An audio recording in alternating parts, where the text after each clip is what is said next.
Oh boy, vintage collectors. Did you hear what I heard? Did you hear Tyler Nethercott, T-Pott, saying that some vintage cards could become worthless as the decades go on? And 80s collectors, not only did he say some of your cards are going to become worthless, but he also insulted the design of them too along the way. But did Tyler have a point? He put together quite the argument for why he believed that many vintage cards could become worthless. So today, T-Pott and I are going to sit down, dig into his argument more, and I'm going to tell him where he's right and where he's wrong.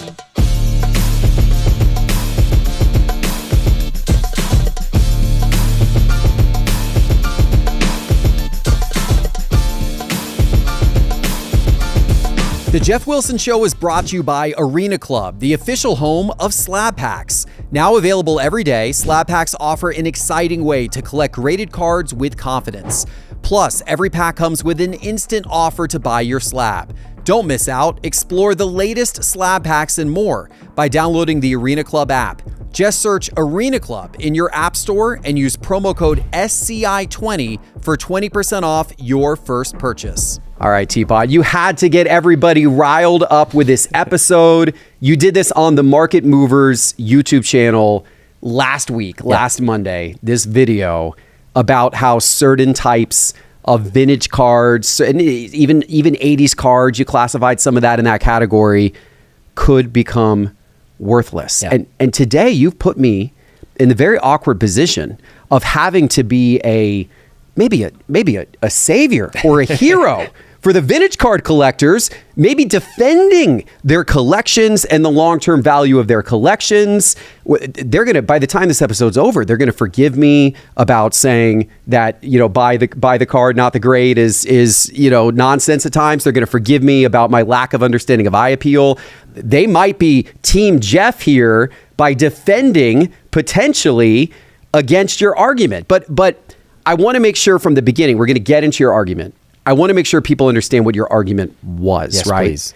You said, and I do think some people maybe kind of glossed over the video a little bit and just went straight to the comments. You got a lot of comments. A lot of comments. People, you were saying that you think as time goes on, as decades go on, that certain vintage cards and even cards from the 80s are going to become less valuable than they are today. And you were pointing at specifically obscure players, yes, whose names may not really survive the test of time, may become less relevant as decades go on.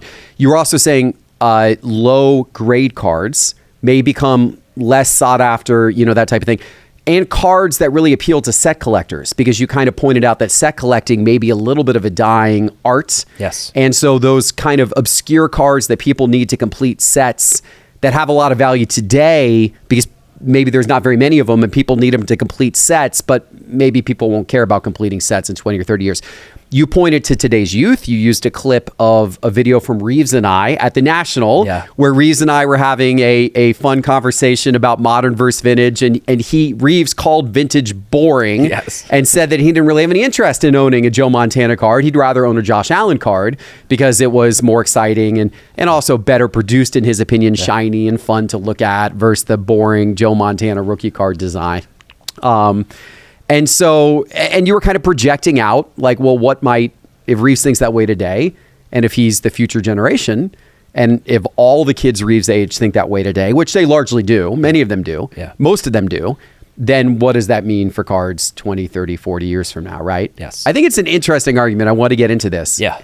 And you gave a lot of examples too of like cards in different tiers. Yeah, I have to be really clear. Like, and this is the part that I thought a lot of people in the comments missed. A lot of comments, people commenting like, Mickey Mantle will always be fine. Yes, I literally said that in the video. I think, to your point, people just rushed to the comments. So what I did was I broke into tiers. Like tier 1, still very safe. The most iconic players, the Mantles, the Mays, the Jordans, the whatever, they will all be fine. I really believe that. They have an established security where people feel good about putting a store of money into those cards, the most iconic cards of the most iconic players, for a long time. And I think they will continue to appreciate. Many of them probably will outpace, major indexes and other things. So that's a really important distinction. So what I did was I went like tier 1, all the GOATs that you would expect, including Jordan behind you and everybody else. Tier 2, kind of just that next class, like should be very safe for quite some time. Tier 3 probably will be fine. And then I had like a tier 4, the players that I said like are at risk. You know, some of these players are at risk, and then ones that are like certainly at risk. So some examples of player I view with some risk, okay? Roy Campanella, Pee Wee Reese, Duke Snider, Walt Frazier, Bill Walton, Tony Dorsett. The ones I said were significant risk: Phil Rizzuto, Phil Niekro, Wade Boggs, Wes Unseld, Lenny Wilkins, Jack Lambert, Boomer Esiason. It's a matter of like the more players that come into the world and give you choices, the more they get filtered out. This is a dynamic that exists in every era of sports cards, every era. What's different about vintage is it's like 100 years. It's like a 100-year. I did 1986 and prior. That's about 100 years, back to the late 1800s, where you could have all these vintage cards of all these players to choose from. And as people get older and they want to decide, what do I want to own? They're going to be looking at things and going, do I want this Ohtani? Do I want this, Ken Griffey Jr.? Do I want this Barry Sanders? Do I want insert whatever Victor Wembanyama? Do I want whatever projecting out into the future? Or do I want Home Run Baker, who I brought up like from the Cracker Jack set, and like what's the rationale of why somebody would spend the same big chunk of coin on a player they have no emotional connection to, from a set that they probably aren't going to be interested in. Do I want Dave Winfield? Do I want Andre Dawson? Those are the types of players I would kind of put down in that tier 4 for your, very relevant within their decade. Well-known players, but as history goes on, they're they're not GOAT status, right? Correct. Yes. Now, you were clear in your video. You were giving these tiers just as examples. They weren't meant to be comprehensive. Correct. So we're not going to spend much time on the tiers. That said, I will say a couple things about your tiers. First of all, thank you for putting Steve Spurrier in tier 3. I actually wouldn't have put Steve Spurrier in tier 3, but I felt like that was maybe a little shout out, a little homage, maybe making sure I was paying attention to the video. I did notice you omitted Tim Tebow from all the tiers, which I didn't appreciate, but I did like Steve Spurrier sneaking in. But I did think you were nuts. You lost your mind to have in tier 2, in the same tier, I knew you were gonna say. In the level down, you had Joe DiMaggio and Ted Williams in the same tier as Patrick Ewing and James Worthy. What? I was trying to fit it all onto one slide. I said they're safe. What? They're safe. But like that's not like what are you comparing to the greatest baseball historical figures of all time? It was the 86 record setting, the all-time hit hit leader, average leader, the all-time longest hit streak, like the guy who dated Marilyn Monroe. These people are being compared to James Worthy and Patrick Ewing. James Worthy was 3, I think. Was he 3? Was he 2? I don't remember. A lot of it had to do with 86 Fleer. And you have a point. Look, when you get into vintage, baseball's kind of vintage. There's far less football and basketball vintage than there is baseball. You can start to stack up some of those bigger names. Like, the point in my mind was really like tier 1 and 2 are pretty much safe. Yeah. It was just a way of saying like Mantle is in a different echelon. He's on the Mount Rushmore of baseball cards. Ted Williams is not. And if you were to do the Mount Rushmore of like vintage basketball, Jordan's there. Yeah. And then you go down a level like into the tier 2 of what a pyramid. I just don't know that you go from Jordan to James Worthy. It's true. I think you go from Jordan to about 80 other players, and then maybe Did James I have Worthy on 2? I thought he was on 3. But that's okay. That's obviously not the focus on the argument. Yeah. I do agree. I want to say right off the bat, before we get into breaking the argument down, I do agree that the tier 1 people, I completely believe those players, those investments are safe long term. Yeah. Because I feel like this is kind of an important distinction to add as I'm thinking about vintage and what's going to be valuable in 50 years. Those players have turned into historical figures. Yes. They are historically relevant. If you read a book on U.S. history, not sports, but U.S. history, you may very well find mentions of Mantle and Mays and Babe Ruth in a U.S. and Jackie Robinson and Jim Brown. You may find these names in a U.S. history book. Yes. And so they have transcended sports and become historical figures. So I think they will forever be collected and relevant.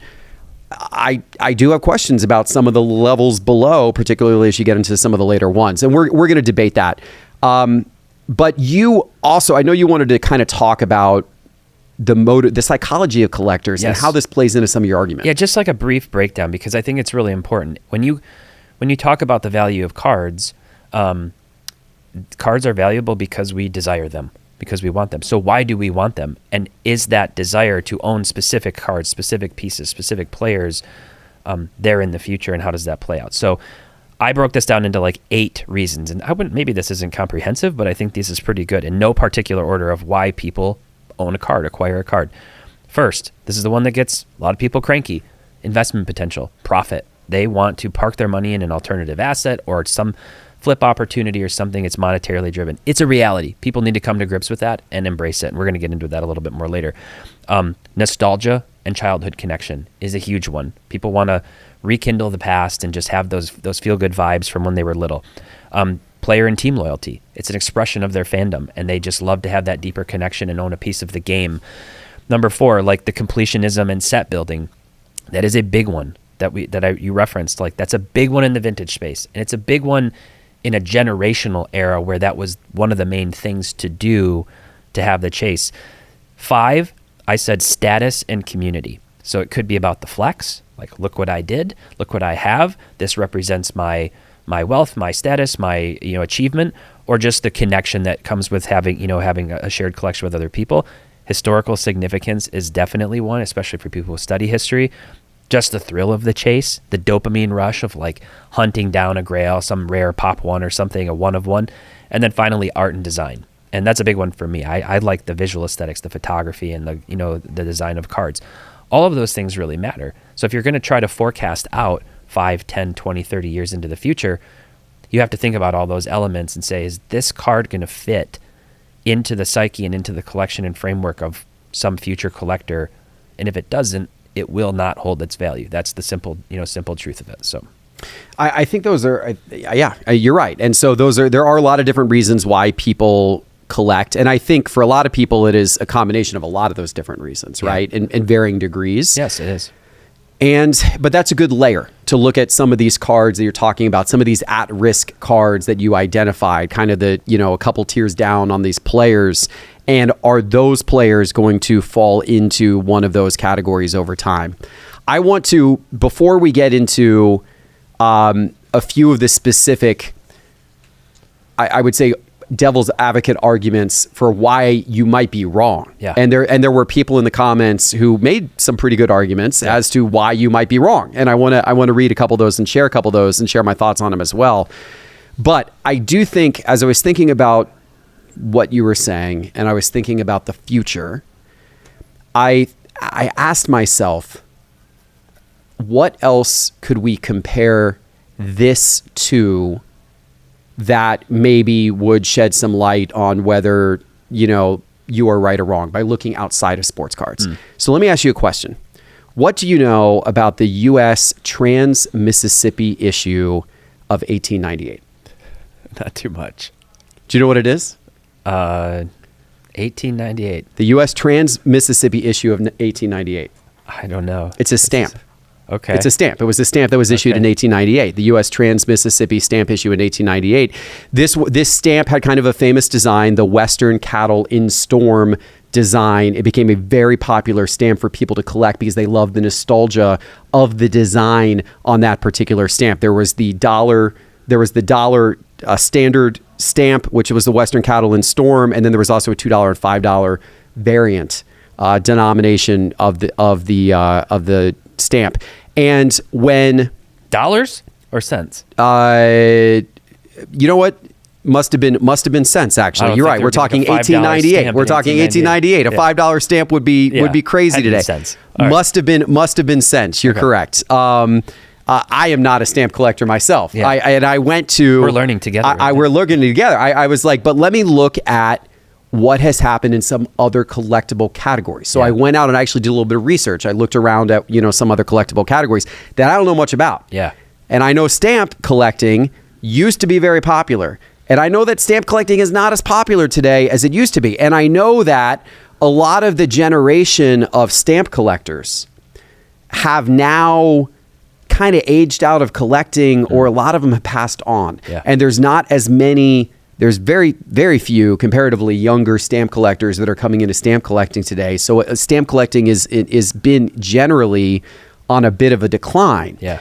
And as I researched this, what I learned was that stamp collecting was actually at its popularity peak in the 1970s. That was when stamp collecting was at the highest. And the price that a lot of these stamps achieved peaked in the 1970s or 1980s. And then for a lot of these stamps, famous historical stamps, there has actually been a decline in price that's been ongoing now for the last few decades, because there's just collectors dying off who really, were into this heavily in the 70s and 80s. And then there's not the young collectors who care about an 1898 U.S. Trans-Mississippi issue stamp. Yeah. And so that stamp, for example, that stamp could get $1,000 to $1,500 in fine condition back in the 1980s. Today, the price of these stamps is down 30 to 50% from where they were in the 1980s. So, I mean, you're talking, and then you think about inflation and everything like that. There's tons of examples. The U.S. Zeppelin stamps, very famous stamps from the 1930s. People loved collecting them because they were airmail stamps that had that celebrated Zeppelin flights. So they were kind of a big historical, significant, achievement in aviation, right? And there was a time during the 1970s where mint sets of those stamps, the C13, C14, C15, could fetch the equivalent of over $5,000 in today's money. But today, even in inflation-adjusted terms, prices of those stamps have dropped by 50% or more compared to where they were back in the 70s. So, and there are tons of examples of this. Yeah. If you look at China, fine China, actually similar patterns. Everybody, go back 50 years ago, everybody had a China cabinet in their house. They had sets of fine China. You don't really see that nearly as much today. And people would collect China. There was different grades of China, different types of China. China was a collectible. China sets. What types of plates did you have? What types of, and today a lot of that stuff is much less sought after and valuable. Figurines, same deal. Figurines were highly collectible. Certain types of mugs, highly collectible. Steins, highly collectible, right? Even to a lesser degree, coins. There has been some softening in the coin market as well. And I look at all these things and I say, you know what? I actually think that there's quite a bit of parallel here to collecting vintage sets and cards that aren't the historical significant ones. Yeah. You've got a lot of collectors today. You see them at the National in their, 40s, 50s, 60s, 70s, 80s that are building their sets of 1955 Bowman. Justin Hirsch, one of our friends, loves that set and is building that set out, or building out their set of 1941 Play Ball or 1915 Cracker Jack, as you said in the video, or, whatever it might be. They're very into things from, earlier eras, and they're getting the obscure players because they want them to complete the sets and all this stuff. Yeah. But are their sons and their grandsons going to be as into collecting those sets? Because if they aren't, then the interest in 1955 Bowman, as an example, may not be there. Yes. Just like the interest in these stamps isn't there today compared to where it was 30 or 40 years ago. Yeah. And I'm the other thing I wanted to be clear about is I'm not saying that they shouldn't be interested in it. I'm not disparaging that way of collecting at all. In fact, the video was more of a call to action of hey, vintage community who loves vintage, what can you do to, frankly, I'm just going to say it, stop shaking your fist and being condescending and disparaging of ultra modern and of the way that kids participate today, and start saying, rather than just condemning them and hating the way that they do the hobby and flipping and all these things, what can I do to actually help draw them in, to be magnetic, to help tell them why history matters. Why does history matter? And why do all of these other things matter? And why should I care what my dad thinks? Why should the nostalgia piece, the connection to your parents or whatever that looks like, or whoever got you into the hobby. That's how they're going to save and preserve vintage for the long term, even maybe down to the Pee Wee Reeses and the others of the world. So let's get into some of the devil's advocate here. I read a lot of the comments on your video. The argument that I thought was the strongest against what you were saying. And kind of also when I heard what you were saying, and I was kind of debating in my own mind, is T-Pott right? Is T-Pott wrong? Yeah.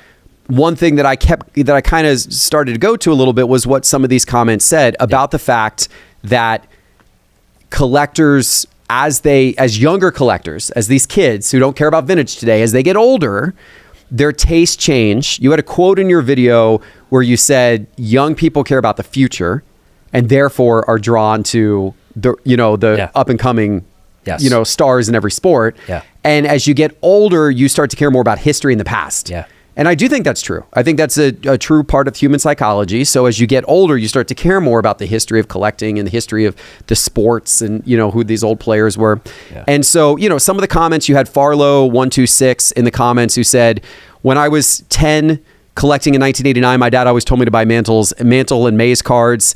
And I thought that they were very boring. And so I stuck to Hot Modern Rookies. Of course, most of them ended up being bust and worth nothing. And he now collects the cards that his dad told him to buy when he was a kid. It's the circle of life. Yeah. Rip Chicken in the comments says, why are we looking at teenagers and worrying about vintage? Most vintage collectors won't be vintage collectors until they're much older and have developed an appreciation and passion for history of the game and their team. The Real Sox Fan 85 says, as collectors get older, their taste will change. Kids will always collect what they think is cool, not what their dads think is cool. But as they get older, they'll become more like their parents. So vintage will be just fine. And then Mark's Dodgers card says, you sort of assume that this generation, unlike past generations, won't become curious about sports history and older cards over time. But kids of my generation in the 80s were almost always buying current 80s cards. Now we're fueling the vintage boom. Yeah. I think there's actually a lot of truth in those comments, but I think there's something wrong with those comments, but I think there's a lot of truth in those comments. And I do think the hobby has a little bit of, people forget what it was like when they were kids. I actually did a video on this not long ago where I was like, everyone's romanticizing about how back in the 80s, all of these kids cared about set building and collecting, and now kids don't care about collecting anymore. I'm like, slow your roll a little bit. I know, you stirred up the crowd with that one. I actually agreed with you. I was a kid in the 80s and remember like ripping packs trying to find Ken Griffey Jr. Yeah. Not trying to like complete a 792 card set. Yeah. Like, and a lot of my friends were doing the same thing. Some people did the set collecting back then. More than today. Most binders that come in here from the 80s are full of Griffeys or full of Jordans or full of David Robinson or full So.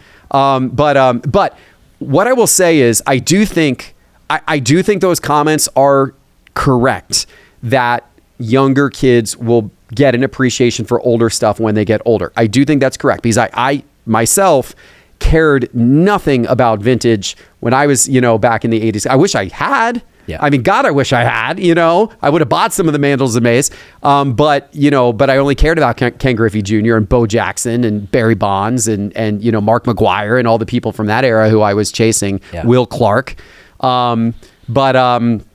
But today, obviously, I appreciate the older stuff. So I think Reeves in 20 or 30 years will have some appreciation. But I think when Reeves looks to the older stuff in 30 years, the older stuff he's going to look to is Michael Jordan and 1980s basketball. I think that's what he's going to look to. I think he's going to look to Ken Griffey Jr. as the older vintage stuff. Sure. I don't think he's going to go look at Roy Campanella as the older vintage stuff. I think he's going to rewind the clock and go, oh, I'm interested in history. Oh, I'm interested in what was relevant 30 or 40 years ago. The Montana card might be interesting. I think he might be interested in Montana, Elway, and Marino. Yeah. Peyton Manning. But I don't think he's going to be interested in Johnny Unitas or Terry Bradshaw. Yeah. I think his kind of clock of going backwards is going to stop at that like the 80s era. And maybe I'm wrong. Maybe I'm not right about that. But that's just kind of my gut as to what's going to happen, which is why I'm very bullish on, I buy all the Dream Team stuff and everything like that, because I'm actually very bullish that there's going to be like this huge nostalgia boom of all of these like 80s and 90s basketball players, the Dream Team, in like 20 or 30 years when we hit the 50-year anniversary of the Dream Team. And some of these guys are unfortunately starting to pass on and being remembered as all-time great legends, right? Yeah. So I don't know. But what do you think about that? I think what you said is accurate. And again, this is to the point of just like the pool extending. I drew the line at 1986 with vintage back. 10 years from now, they'll be just like the classic rock stations change, and all of a sudden you hear Pearl Jam on classic rock, and I start going, oh my gosh, no, I'm like old now. The same thing will happen. All of a sudden 90s cards will just be considered vintage. Maybe they'll be considered 90s vintage, but they will be vintage. Young kids, in fact, are referring to 90s as vintage. There's a couple really important factors in this that I think are, in the very least, unknowns that are radically different from any other point in history. And that's how technology comes into play. Social media. I brought it up in the video. Social media is impacting all of us right now, especially youth, especially teenagers. TikTok, Instagram, Snapchat, X, Facebook, whatever. Facebook's a little older crowd now. But how that's impacting development and interaction and attention spans and interest is really, really important. That's a whole different podcast. That's not even a sports card podcast. That's like a future of society and human civilization podcast. But I think it's really important. And in order to have a desire in a Roy Campanella or a Pee Wee Reese or whatever, they would have to have a real deep interest in history, deeper than the surface level, deeper than the GOATs, deeper. And I'm not sure that today's generation of youth is going to get to that because of how technology is. And it's only going to get faster and crazier from here over the next 10 years, next 5 years with the advent of AI and everything. So I think that's a really fundamental shift in how humans will develop and where their interests may lie.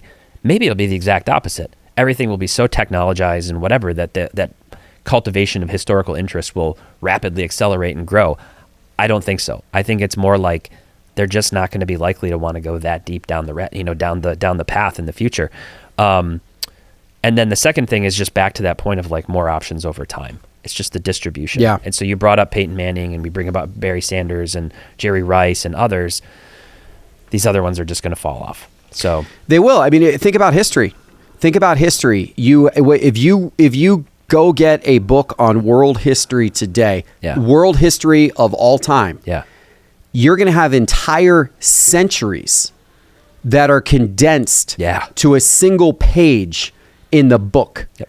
Like, go read about the 900s. It's going to be a page in an entire century of the entire world's going to get condensed to a page because of the fact that there's so much history that, that it has to get condensed and more condensed over time. Right. And so as history gets more and more condensed, the number of names that can be shown on the page, the number of stories that can be repeated are less and less, and it becomes only the top.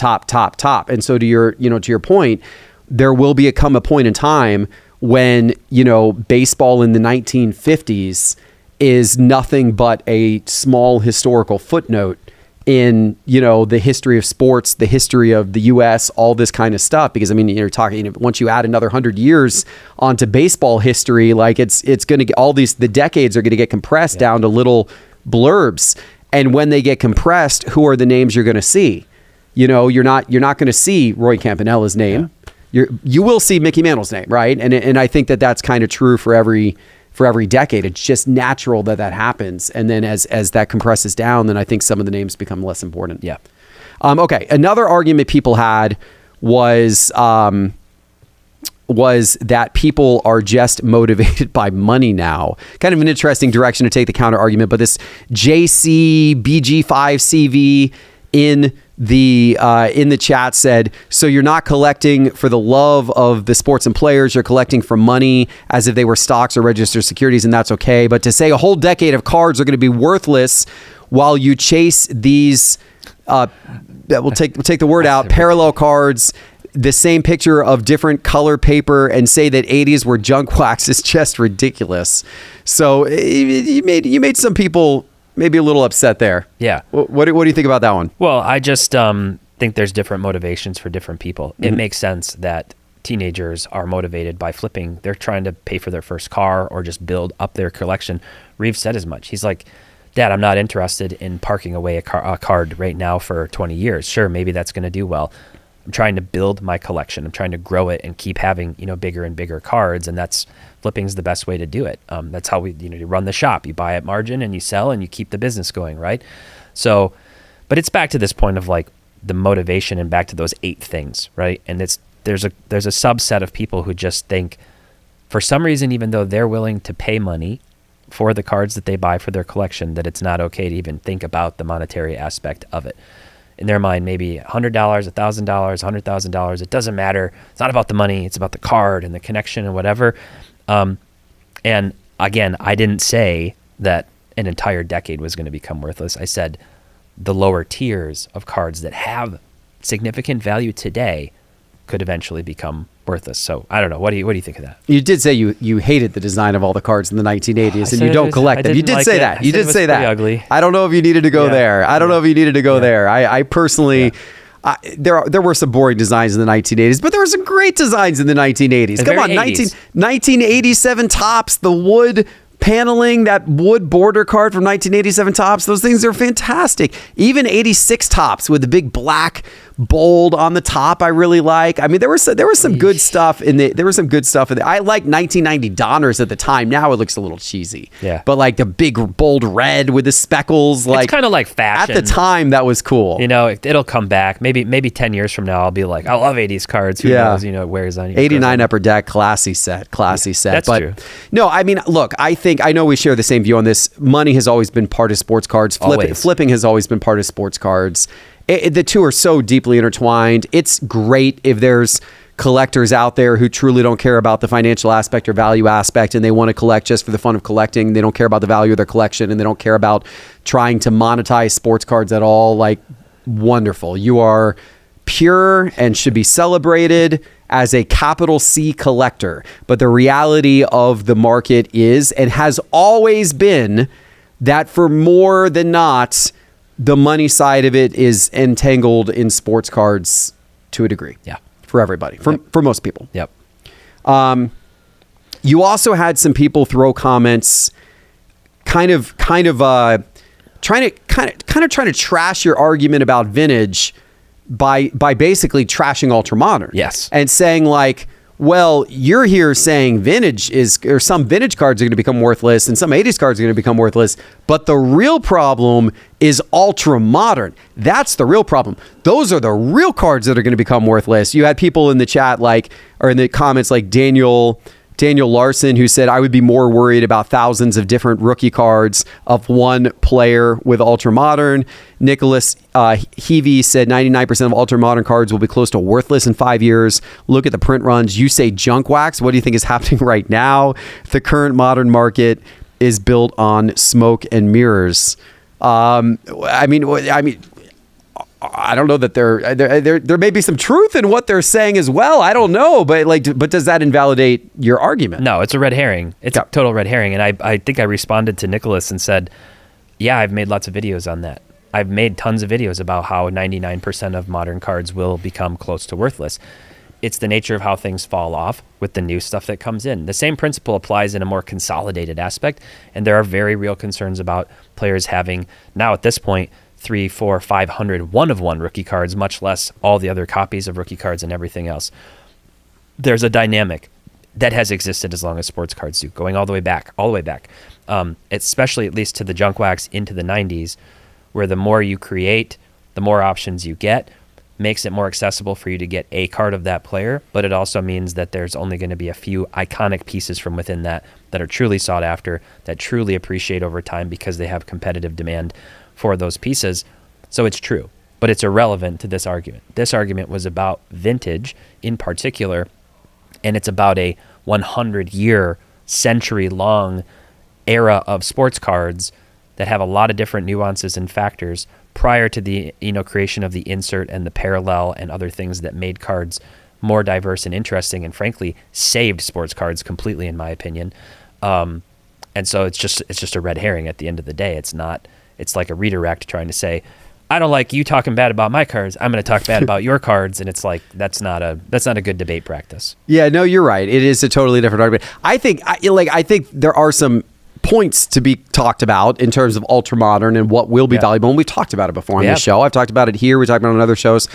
Because I do think that's a concern. I do think it's a concern that Zion Williamson had over 2,000 rookie. Well, all of Zion Williamson's 2,000 rookie cards are probably in danger. But I mean, even great players, having 2,000 plus rookie cards, like, well, are they all really going to be valuable? No. But I do also think the same way that you're talking about vintage players in different tiers, and there being tier 1 and tier 2, which will still hold up well in the long run. I think the same is true with ultra modern cards of the good players who are going to, I think Victor Wembanyama's got a zillion different rookie cards, but he's got tier 1 cards and tier 2 cards. Correct. That if his career goes on and does good stuff, those cards are going to be super valuable, even if a lot of his cards are not, because they were just so many and so printed, so it's kind of the same thing as putting things in tiers and saying certain tiers will be valuable and other tiers won't be valuable, whether you're talking about players from the vintage era or whether you're talking about types of a player's card from the ultra modern era. I actually think it's kind of the same thing. And so, but it is a totally separate debate, right? Where that is true, like whether vintage cards are or are not going to be valuable in 50 years, ultra modern, it doesn't, that doesn't affect that argument. Yeah. But I was pleased to see the spirit in the comments. The video got talked about a lot. Yeah. I think overall the points that you made were very valid, and I think that there probably are some people who don't want to hear it. I mean, there's people who love collecting sets and have a lot of money, in vintage sets and everything like that, and that's what they love and that's what they're passionate about. And so the thought of like maybe the passion and excitement that exists for me and for my friends with this particular set or era or player, today, maybe that passion won't be there 30 or 50 years from now, and therefore these cards will be less valuable. That's kind of a hard thing for anybody to hear or wrestle with, right? Yes. Yeah. So yeah, I think that passion arguably in the vintage community is unmatched. And there are a lot of passionate 90s and ultra modern collectors and everybody else. But I liked the way you put it earlier, where you said like you're being a little playful, but you're like, you are pure capital C collector. If you take any segment of the hobby, any era, vintage by far and away has the most of those people. Capital C, pure collectors who are there for the true love of the hobby, of collecting, of history, of importance and art, and breaking barriers and all of these things. And this would be like my call to action. If you want to keep that spirit alive, which I think is what's really important to them, if you want to keep that spirit alive, stop shaking your fist in the air, stop leaving disparaging comments, stop ridiculing how young people do things today, and invite them onto your porch and tell them stories. And do it in a way that's accessible to them. And that's very important. You start your YouTube channel and you sit down and you have a poor lighting and a bad microphone and no editing whatsoever and no plan about what you're going to do, and make a 2-hour video just barely where I can see the card on the screen talking. Other people your age, maybe they're going to like it. All 123 people that watch your video and all of them who comment, you can say, I prefer, quality over quantity. That's great. You have a community. That you will have that. There are tons of channels like that. Tons. Okay. You won't reach the next generation. So if you really care about this topic, if you believe vintage should have staying power, that Pee Wee Reese needs to be a part of every future, current 15-year-old's collection 30 years from now, what are you going to do about it before you're gone, frankly, before it's too late? And that's one thing the last thing I'll say is I brought up Victory Investments on Instagram, Sean, who does vintage and ultra modern. He's around my age, okay? He makes these short stories. They're about 5 to 8 minutes long. He did one on Jackie Robinson. He's done one on Sugar Ray Robinson. He did one on maybe Minnie Minoso. He's done a handful of them. And he recently did one that was really good on Satchel Paige. 8 minutes, 5 minutes. That tells a story. That's edited. That's produced well. And it makes you go, wow, like I didn't know those things, or I didn't understand this card. I didn't know he did those things. I didn't know the courage he displayed. That can help endear and draw somebody in. That's what you should do. Storytelling, and if you can do that, maybe people will understand. They need to know why, like make a connection. I don't even know who Pee Wee Reese is. Why do you call him Pee Wee Reese? They don't know that Ted Williams stopped his baseball career and went off to war as a pilot and then came back and then kept going. You know, all of those things really matter. If you don't do that, they won't care. All of it will die. The legacy will die. I brought up that they're not going to watch a 7-part series from Ken Burns. So go do it in a way and reach out to somebody and say, hey, young kid with a camera who likes to do social media, how about you help me tell a story about this player and do something like that? That I think is far more productive and far more beneficial to all these vintage cards if you want them to be celebrated, even if you don't care about the value long term. You speak the truth. You probably just made some people mad, but you speak the truth. Hey, you're right. Make some short stories. Connect with the younger generation. Connect. I totally agree. You want T-Pott's, his philosophy here to not come true. You want all of vintage to continue to be valuable and escalate in value and be as relevant 50 years from now as it is today. Do what T-Pott just said. That's the best way to fight against it. Speak to the younger generation, get them more into it, but you've got to speak to them in their terms on the way they consume. That's how you are right. 100%. 100%. Yeah. All right. This has been a good episode. Yeah, I agree. Yeah. Thank you. Thank you for the video. Thank you for the thoughts. Looking forward to hearing people's comments on this, but appreciate you coming on the show to discuss. Yes, sir. Thank you. All right, guys. And I thank you for watching. Do let us know what you think in the comments. And of course, don't forget these full-length episodes of the Geoff Wilson Show are available on YouTube, but also on Spotify and on Apple Podcasts. They weren't populating there for a little while, but we got that problem fixed. So they will be back there again by the time you are watching this. Appreciate you watching, and we'll see you soon with our next one. Take care.